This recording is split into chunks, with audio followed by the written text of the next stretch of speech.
Hey everyone, Blobinati Cuber here. Super big announcement, I have actually been sponsored by thecubicle.com. So thank you very much to them for sponsoring me. So now you can use the discount code Blobinati to save 5% off your order at thecubicle.com. So in this video, I will be trying to figure out what the worst Rubik's Cube method is. And how I came up with this idea was that I was looking through the Speedsolving.com wiki and I found this method called Quadrangular Francisco. I was like, oh, that's cool. And then I looked on the info box on the right side of the screen and it said move count like 70 plus. And I was like, that's interesting, 70 plus moves? And I was like, what if there's methods with like more moves?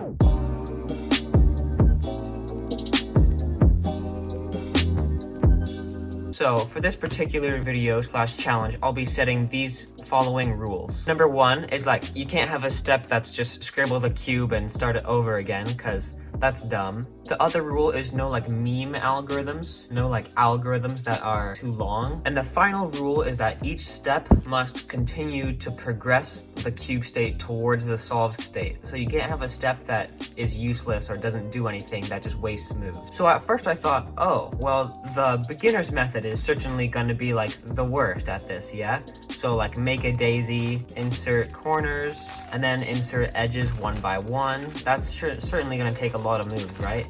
And then plus 4 look last layers. Actually, not really. It's like less than 100 moves, but I found some that are actually more than 100 moves, so. And by the way, Quadrangular Francisco doesn't even come close on this list. It's like basically a pretty efficient method compared to all of these. So this next method I found, it didn't even have an average move count listed. It just said a lot. It's called the Edge Super Twist method, or EST. The first thing you do is you solve the E layer intuitively. So you already know this is going to be a fun method when you have to solve the E layer, right?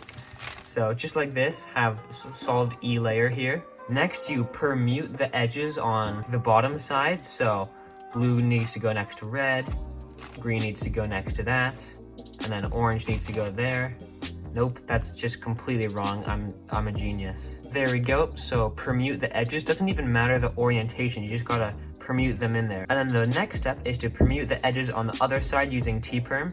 So we can just switch these two, and then U2 to permute all those edges. Next, you just permute the edges on one side using like sexy move and stuff. So you can take this out, put it in the correct spot. Yeah, now we've permuted the corners and edges of the bottom layer. Now we're supposed to permute the corners from the other side using like T-perm and then some other like weird things. We can switch these two corners by doing T-perm and then R2, U2, R2, U2, R2. Oh shoot, now I have like an H. Okay, I'll just do this. Hopefully that's not cheating. But then you're supposed to end the cube like this, which so far has fit all of our rules. There's been no steps that have like just said, oh, scramble the cube again. And there's no steps that have been like useless. They've all been getting towards the goal. So this is just a very tedious, inefficient method. And now we're just supposed to orient the corners by doing like this thing that you do like in the Mega Minx beginner's method. Just gotta flip all these corners using like hundreds of moves. And then once all the corners are finally oriented, you have to orient the edges now. So you can just like use the algorithm. And finally, the cube is solved. That's a lot of moves. I don't even know how many that was. It's probably, I'd say, like over 150.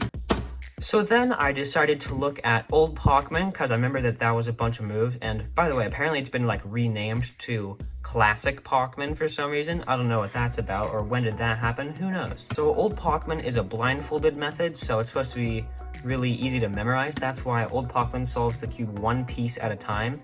So I look at this piece and just solve that piece one at a time using setup moves and an algorithm. Then you do the same thing with all the other pieces. Just setup move, algorithm, setup move, and just keep on solving the cube like one piece at a time.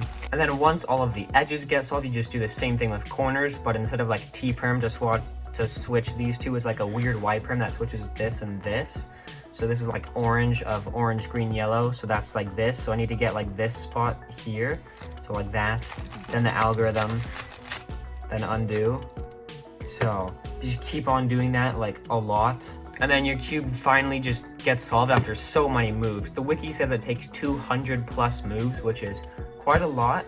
But then I thought about making my own method that was super inefficient, and I thought, why not just take classic Pacman, but instead of solving the entire piece at a time, what if we first put the pieces in the right spot, and then after the whole thing is done, which would take the same amount of moves as old Pacman, then we have to still orient everything, which takes like another lot of moves. So I'm gonna do that right now on camera and see how many moves it takes. So this is just a random hand scramble.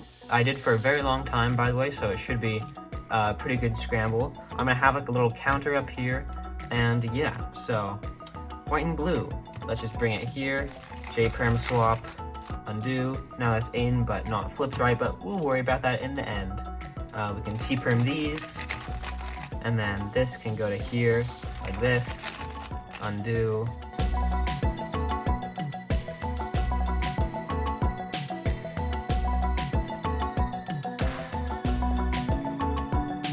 Is that all of them? Okay, yes. So that takes the same number of moves as old Pacman, but doesn't solve the cube, and I still have to orient so many things. So I'll just use the algorithm that flips 2 at a time to waste maximum amount of moves. And then we're gonna flip these 2. And let's see, just these 2. Let's just do a setup move and then do the algorithm. And then undo that.